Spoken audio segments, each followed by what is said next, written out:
Hey guys, the Stamps here again, and today, episode number 2 of 5 true scary horror sleepover thing.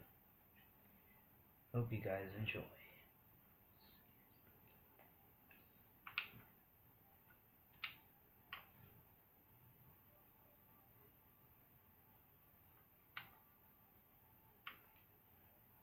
I've been debating with myself about sharing this one, mostly because I want to protect my then best friend's anonymity. I decided to carefully avoid identifying her. Go for it. This took place in the summer of 2007. I was 16 at the time, and I had a pretty bad habit of crawling out of my bedroom window and going for long walks in the middle of the night. I was pretty fearless by nature, but that summer, even I was getting nervous. There was a story going around of a guy in my neighborhood, which was not the best part of town, attacking young women. The tale went that he would find them on a bus or at a bus stop, follow them until they were alone, and then sexually assault them. I thought it was just a rumor that persisted all summer, seemed to grow more elaborate and wild, rather than fading away with time. On the second day of school, the rumor became fact. The police liaison for our high school held an assembly for all of the female students. She told us that there was a man who was targeting young women, particularly petite women, and that while no one has been raped yet, a few have been assaulted but managed to get away. She told us to be safe and to never walk alone, especially at night. I didn't listen. Like an irresponsible teenager, I continued with my late night adventures like I was invincible. At the time, my then best friend was dating a guy who really creeped me out.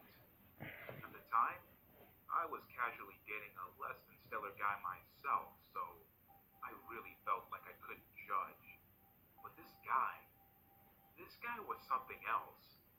Every time I had ever encountered or spoken with him, my internal radar went off. He seemed like an average laid back kind of guy, maybe a little unmotivated, but an okay person.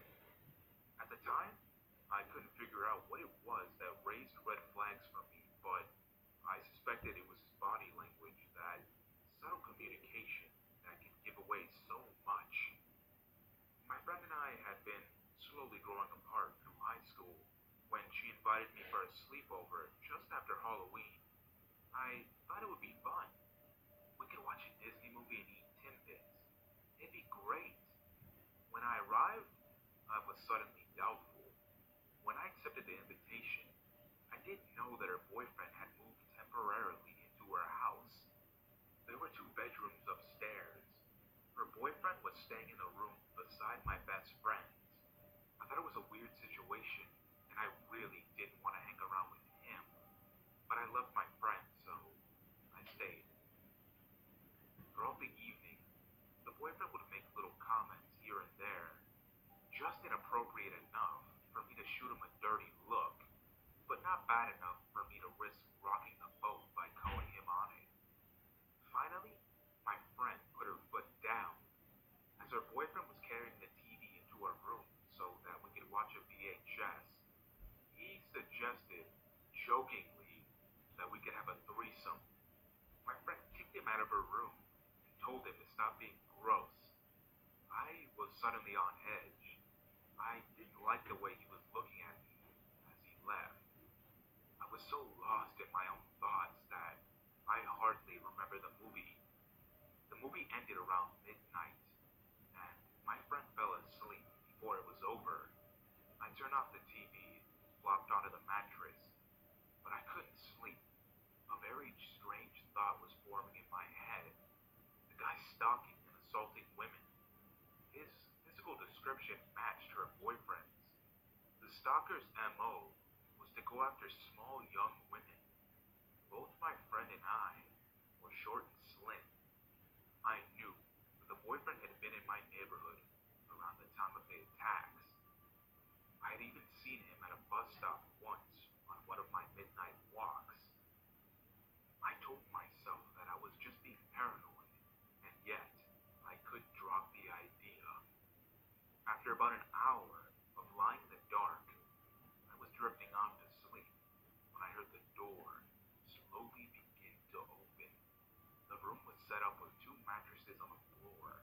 My friend was on the one closest to the window. Mine was so near to the door that if I reached out my leg, I could close it. The door only opened a crack before I reacted on instinct. I stretched out my leg and pushed against the door, quickly shutting it. My heart was beating so fast as my brain whirred through the scenario. Was it a burglar? No, I hadn't heard anyone coming up the stairs. It had to be the boyfriend. I waited quietly for a moment to see if her boyfriend would do anything or knock. Maybe he just wanted the TV back. Didn't say anything though. Just tried the door again and again. I scooched further down the mattress to put both my feet against the door. It was as if he couldn't decide what he wanted to do. He would try the door once or twice, walk quietly back to his room, wait a minute, then come back to try the door again. Now keep in mind, this door had no locks, so if I didn't keep my legs against the door, he could easily open it. I wasn't sure what to do. Finally, after about 30 minutes of silently trying the door, he went back to his room, and I didn't hear anything else after. So I just think he fell asleep. For obvious reasons, I didn't sleep that night. I just kept my feet against the door and tried to figure out what it was that I would say to my friend. I had somewhere to be early the next morning. My ride came at 6, so when I snuck out of my friend's house, she was still fast asleep. I left a note for her to call me ASAP. Later in the day, I called the police non-emergency line and spoke to an officer. I told her that I didn't have a lot to go on, mostly just intuition, but that I did have a tip about the guy assaulting women in the neighborhood. The officer thanked me for the tip and reminded me to stay safe. For once, I listened. I didn't go on any nighttime walks for the next little while. Soon after, and before I even got a chance to talk to my friend again, her boyfriend was arrested. He had been the one after all. The guy sexually assaulting women. I guess the police were already suspicious of him. So, when his DNA was matched to the last assault scene, he was caught.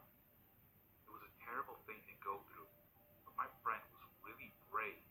She even worked with the police to get justice for the victims. The boyfriend pleaded guilty to 6 counts of sexual assault and 3 counts of sexual assault causing bodily harm in May of 2009. He was sentenced to 5 years in prison and to be listed on the sex offender registry for 20 years. Moral of the story is listen to your intuition.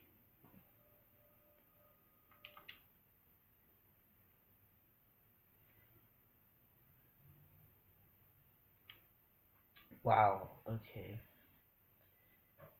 Listen, guys, you need to stay safe out there. There are some crazy freaking people. That there's people that can do anything in their power. Stay safe, people, okay? I'm gonna do one more. Or should I save it for another episode? Yeah, I'm wasting time. So I'll save another one for another episode. I'm gonna release 3 tonight. So this one, and then I'm gonna do another one. And then I'm gonna do 2 tomorrow. Okay? Love you guys. See ya.